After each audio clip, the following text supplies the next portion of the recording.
Hello everybody, welcome. I'm Chris. I live in Japan and today I wanted to go through checking my earthquake bags.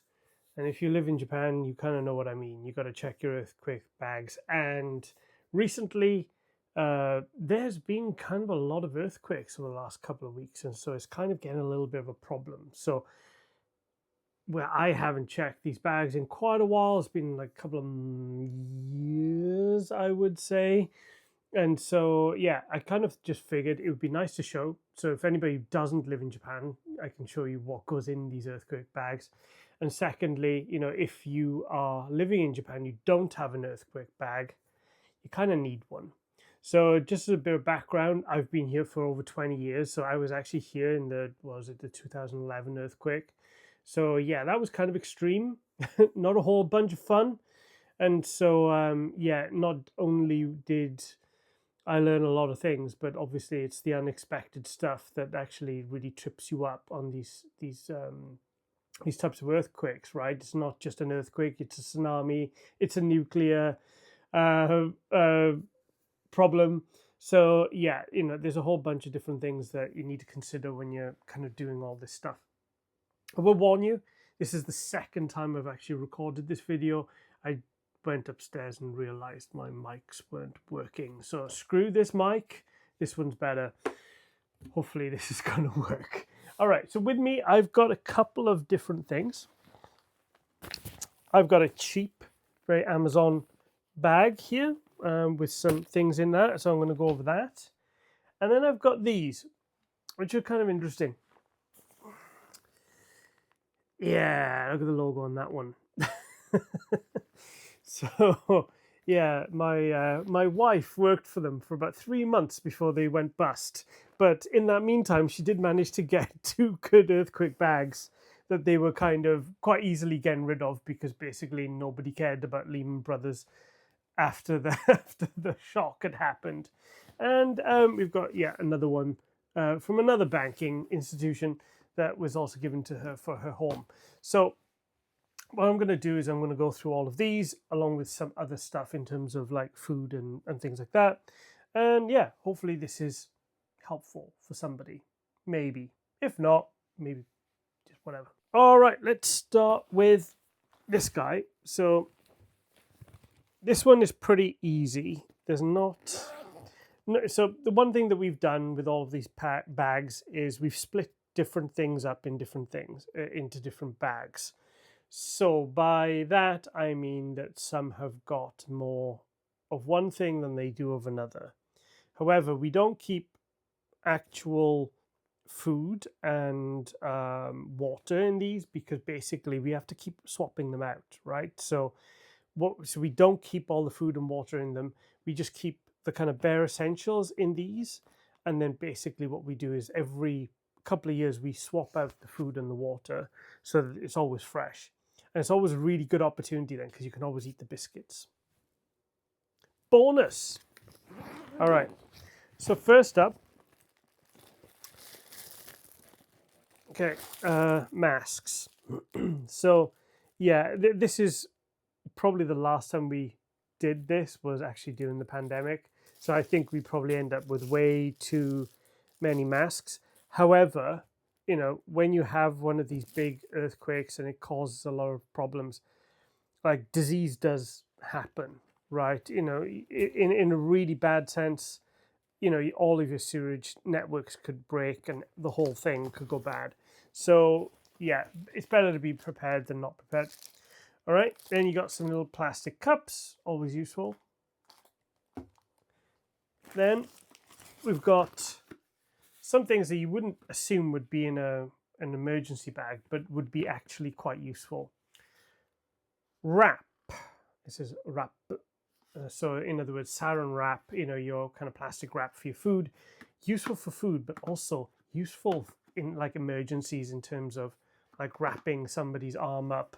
Not obviously directly on like burns or anything like that, but it can keep things kind of tight. And then you got aluminium foil as well. Alumi foil. Now this is an interesting one. And I got more masks. I don't know how many masks we need. So when you think about it, if you end up in an emergency shelter, which is quite, let's just say your house falls apart, you need something to walk in. So we've actually got one pair of, flip-flops in here. Probably, seeing that we're a family of 3, we probably need another 2 of these. But yeah, you think about it, you walk out of your house with your shoes on and you never come back. So it may be worth thinking about. So what you could do is just take the ones from hotels. All right. Then we've got a canteen, essentially. This is a big plastic bottle, essentially, that can probably hold a couple of liters of water. So, if they are distributing water, you can put it all into this little thing. It's got a little open and closing thing in here. I'm not going to open all of these because some of them are quite tightly packed. This one is like your kind of basic emergency kit. You've got an emergency screwdriver. You've got, let's be honest, duct tape will solve the world. So you've got duct tape. You've got a pair of gloves. You've got some gauze and a Stanley knife. And then you've got a notebook and a pen. And there's probably a couple of other small things in here, maybe some band-aids or something like that. Then in this one, this is more about, looking after yourself. So you've got some towels, some tissues, lots of Ziploc bags, and emergency, you can just see it there, the silver, the emergency blanket for, if it's cold out. So yeah, that's more bit of a random thing. And then lastly in this kit, you've got like this, I think this is a mat. It doesn't actually say what it is, and I'm not going to open it just for the hell of it. But this looks like a leisure seat, or it's a seat to cover yourself in terms of either for heat or for cold. Could apply for either. So, this little bag, if you don't, so you can buy like this type of kit on Amazon if you don't have one already. They're about 3,000-4,000 yen. They're not super expensive. You could use then your own bag, or you can buy it with the kit. So this one doesn't have anything in the pockets. I would recommend having one with pockets because you could put water bottles and things like that in there that you don't get to think about. And then, yeah, they give you a list of all the things that was inside. So yeah, it probably was. So this is this brand is Iris Oyama, which is the Japanese brand that does a lot of random stuff in Japan. They literally make everything from earthquake kits to kitchen sinks. Quite literally kitchen sinks. Iris Oyama is a very weird company. All right. Okay, so let's move on to the green bag. This is one of my favorites. And you know why it's my favorite, because, yeah, that's right, baby. I know, this is definitely the thumbnail, right? There it is. That's where it's going to be. All right, so I shall wear this helmet for the rest of the section. Okay, in this one, it's a bit of a different thing, but this is a lot of mix of different stuff. So in this one, we have got band-aids. There's a thing here called a work set, which has got a towel in it. Well, it's actually just a mini towel. You've got a candle. You've got a makeshift umbrella, raincoat, actually, it's a raincoat. You've got a, my brain is not working, I was going to say a fire lighter. It's a lighter. Been in Japan too long. Yeah, it's basically a lighter, so you got the candle, so, if you're stuck, you can basically do that. You got more Ziploc bags and band-aids. So, yeah, that one's pretty good. Then, yeah, more pandemic supplies. So, yeah, we got a bunch of masks. And so what I'd normally do is kind of, so obviously the last time we did this was my kid was quite young.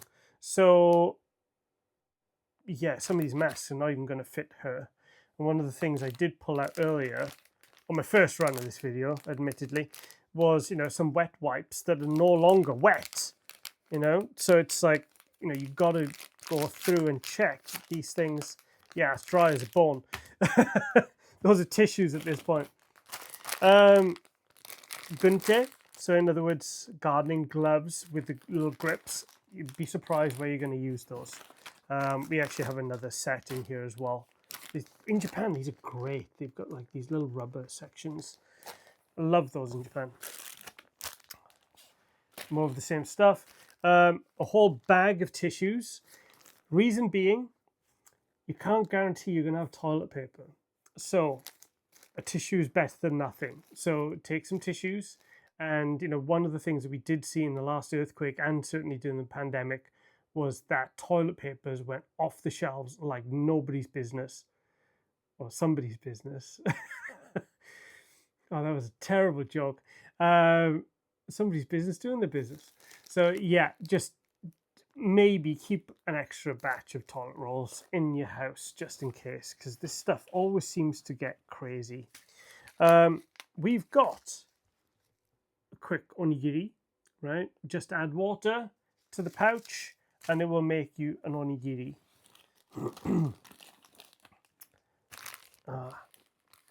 Wait, I didn't notice these when I looked in this bag earlier. So I've got a shaver, because let's be honest, that's going to get a problem at some point. More masks. And then we've got an emergency kit in here. So we have got gauze, band-aids, what do you call those things? The earbud things. We've got alcohol, plasters, and wipes, basically. Yep. So there's lots of, you know, your standard stuff in there. And then we've got to come to this one. And now each bag that I have here is slightly different when it comes to this stuff. But this is something, in Japan, you'll come to realize that quite often the emergency stuff is always in yellow in Japan. And so this one was given to us by Kotoku, which is the municipal. So this was given us to us by Kotoku Ward, and didn't ask for it. They just delivered it. The other thing as well, that just in case you don't know, there are many wards in Tokyo.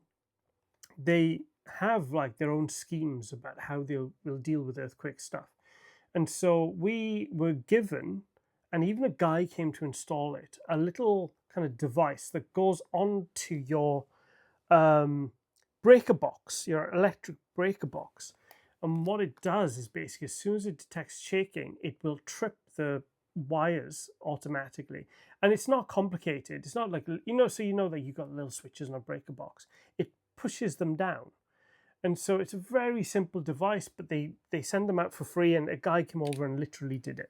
So I would highly recommend like asking at your ward office about if they've got something, if you've just moved into town. If not, what they do is they tend to send around things over the course of the year. So this is one of the things that you cannot assume is that the internet will work. During the 2011 earthquake, we were using iPhones at that point. However, nearly all of them had issues with getting cell service, getting any kind of related charge to them. And it was kind of really difficult to get any kind of messages out, and you just did not know what was going on. So I remember walking home for a very long distance. It was like 12 kilometers to walk home. And the only thing that I had to know what was going on was that the shop stores had pushed their televisions into the screens, and they kept them on with the volume turned right up. And so everybody who was walking home, like the millions of people who were walking home that evening, could see and could stop and see what was going on in the rest of the country. And so it was a very, very good way of doing things. But if you're at home, your electricity goes out, how the hell do you work out what's going on? These guys. So, you know, you've got, you know, it's a little radio, but it's got batteries and things like that in it. So you can put batteries in it. But if you don't have batteries,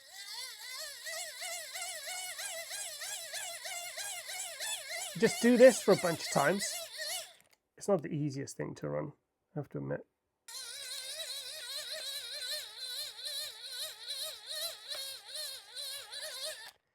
Could have made the handle bigger.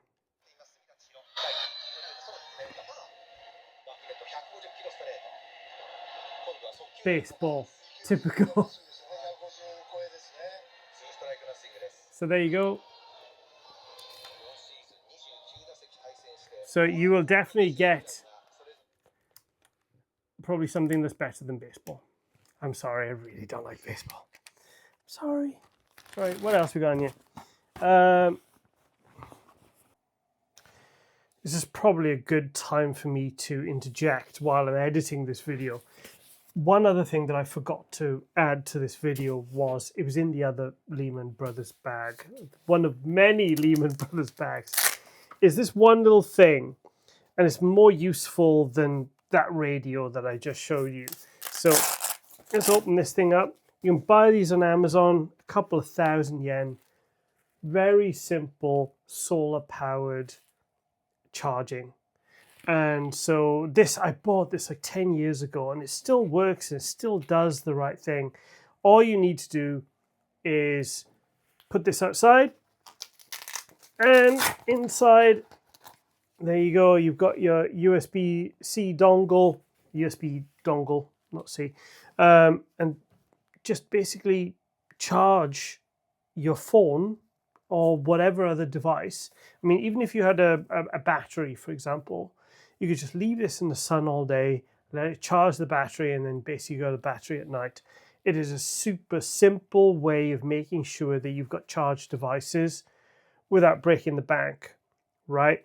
So you can also get, your charge banks to actually have solar as well in some of them. However, from what I've seen, because they are the equivalent of just one of these, it doesn't really do much, right? So what you should do is get one that's got 3. Some of them have actually got 4. And what they're designed for, these are designed for hiking. And so that's why they've got these holes here. They actually go on the side of on the back of your rucksack. So while you're hiking up the mountain, these are actually charging your phone, which is in your rucksack behind you. So it's just like a fantastic little piece of kit. And some of them you get like 2, these ones are 3, but you can get them like up to like 6 or something like that. And so this one was made as I said, like 10 years ago or something. Solar efficiency has come along such a long way since then. I would highly recommend getting one of these without a doubt. And I've used this like just stuck in the window just to charge my phone for free. I don't know why, because it doesn't actually cost a lot of money to charge your phone. But it's like one of those things. It's like, it's a kind of cool thing to have. But yeah, I would certainly give this a go. Go find one of these that is new, very efficient, and probably way better than this one. And that's what I'm probably going to do next. I'm going to buy a new one of these for my kit. I think that's a good idea. All right, back to the video. In the front pocket. Ah, yes. More gauze for emergencies. And then in here, we have some cool stuff actually. So we have a vapor mask. So in other words, one that's wrapped completely that will stop smoke, things like that. You've got an emergency light. Hopefully that works. Yes, it does. There you go, look at that. We've got an emergency kit with oh, there you go. Emergency goggles, along with an emergency whistle. Honk, honk. And then we got a pen and a cutter, right? So, yeah, notebook as well. So, this kit is great considering it was free. And so I would highly recommend doing this. Now, there is one thing that I should also look at in here. So, obviously the helmet, I would recommend, highly recommend, if you were going to go out and buy one of these kits off Amazon, get the one with the helmet. yeah, it does look stupid. And look at me, I'm going to end up using it as a blooming thumbnail on YouTube. But this stuff is super important. It is useful, and it can possibly save your life, right? You don't know the situation that you're going to end up in, and so it's best not to take any chances, really. Yeah. So let me just do all of that. Now, the other bag, the other green Lehman Brothers bag I've got over there is exactly the same, so I'm not going to go into that. However, we will go into this one. So again, similar kind of thing. You got a whistle in the front, which I think we added. We've got some emergency bags, because that's the thing, you don't kind of know where you're going to go to the bathroom. So yeah, in here you've got some towels, masks. Really need to cut down on the masks. There's some scissors and a pen in the front pocket. And this one is the only one that has something that's very weird in here, and I don't quite know why we have it in here, I'm going to be honest. Ugh. So first of all, we've got all of the documents for earthquakes, and I'm going to show you that in a second. So we have a seat to sit down on if you're outside, so you don't wet your bum. You have the world's smallest hammer. Again, wrap, just towels and stuff. Again, we've got another one of these things. There's half a flashlight and half a radio, and I said flashlight.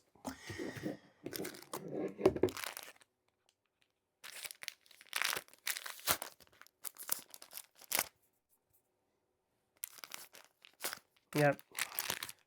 Dry wet wipes. And a bin. I don't know why we got a bin in here. It doesn't quite work as a hat. I'm going to be honest. It's not quite the same.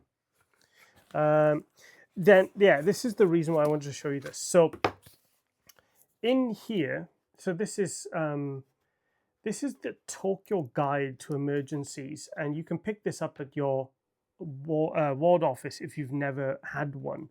They do usually deliver these out to you, but they're super useful. Even if you don't speak that much Japanese, they're still really useful. So first of all, it gives you a very simple kind of guide about what to look out for, right? They give you all of the important numbers, what are the emergency numbers, just in case you don't know what they are, right? They've got all of the web addresses for Docomo and things like that, telling you, and even QR codes to tell you where to go and find more information, so you don't have to go and search for it. They also give you a recommended list of things that you should buy for your earthquake kit, which is pretty cool.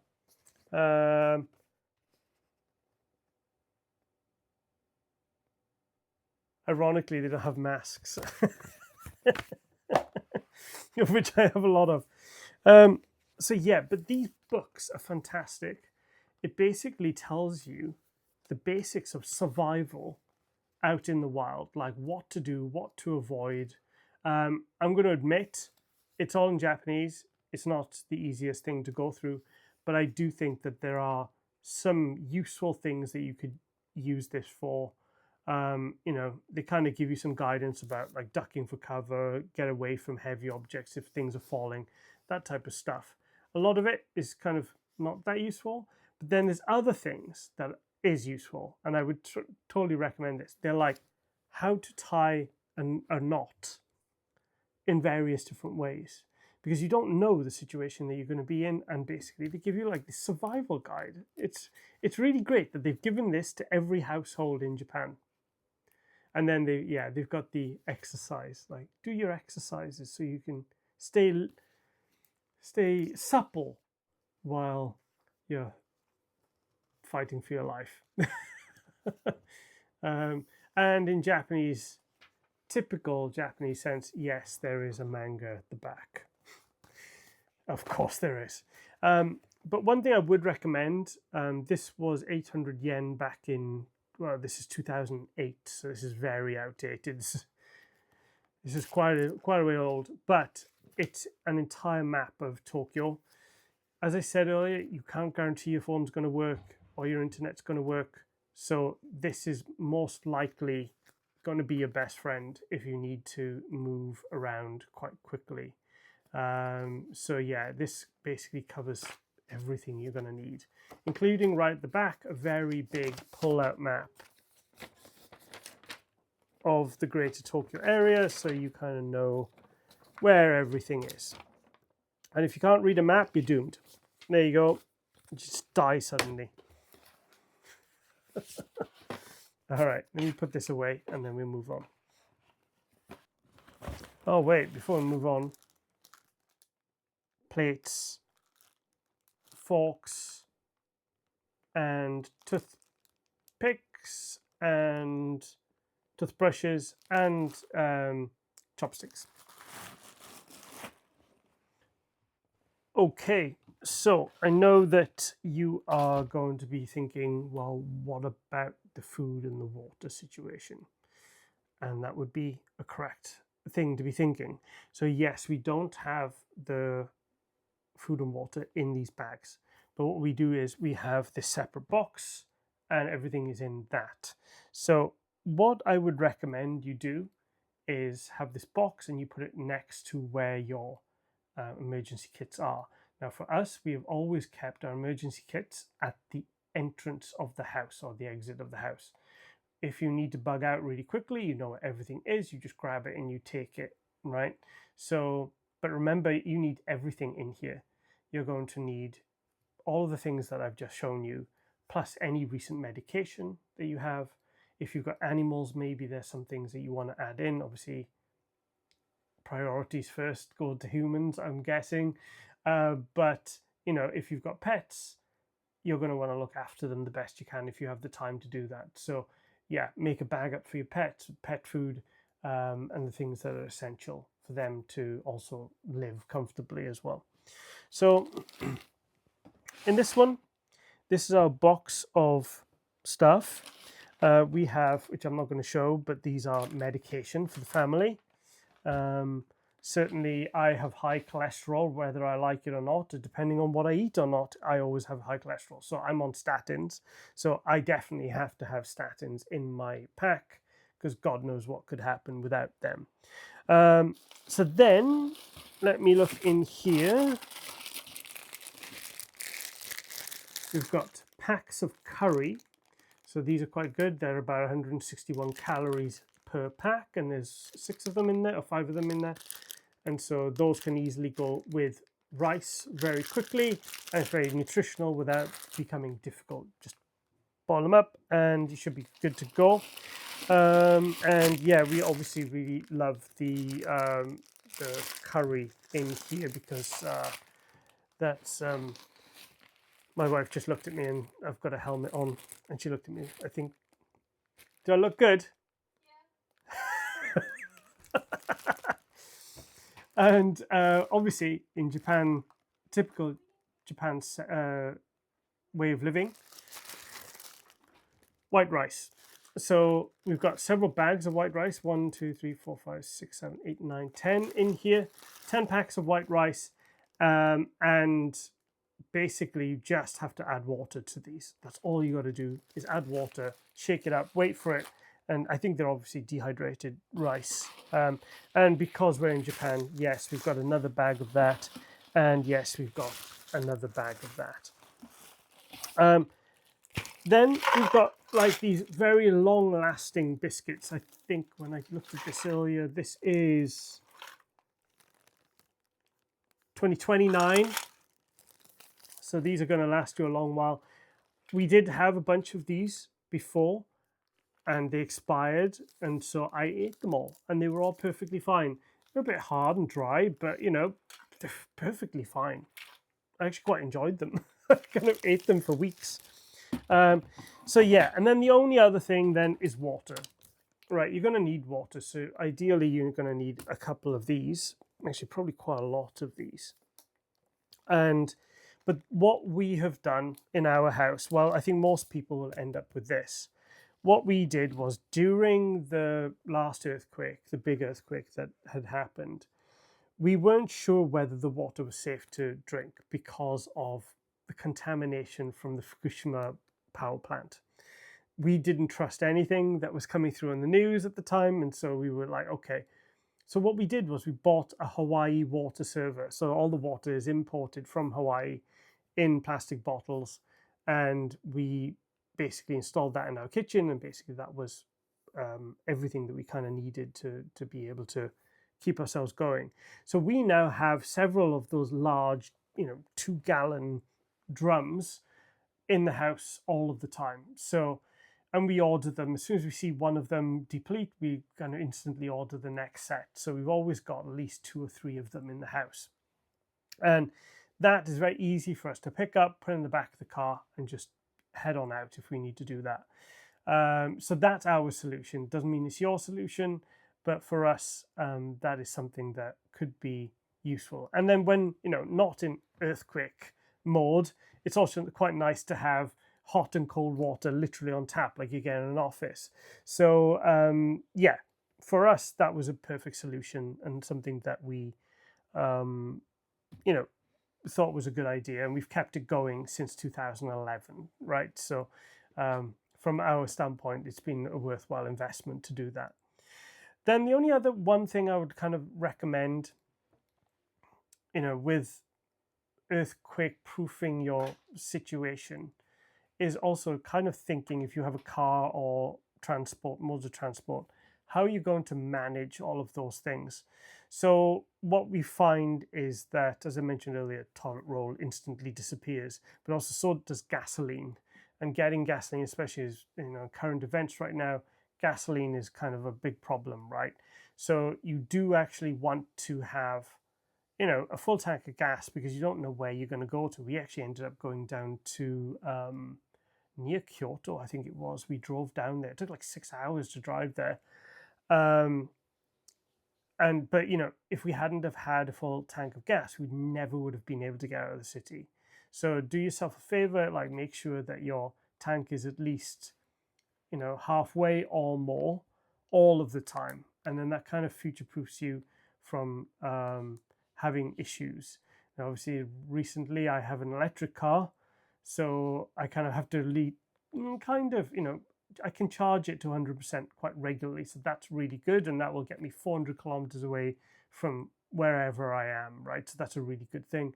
But you do have to think about the extra steps if you do have an electric car, about where you would charge that and where you would go to ensure that the infrastructure is there to support where you need to go. You certainly don't want to be stranded on the side of a road because you run out of electricity.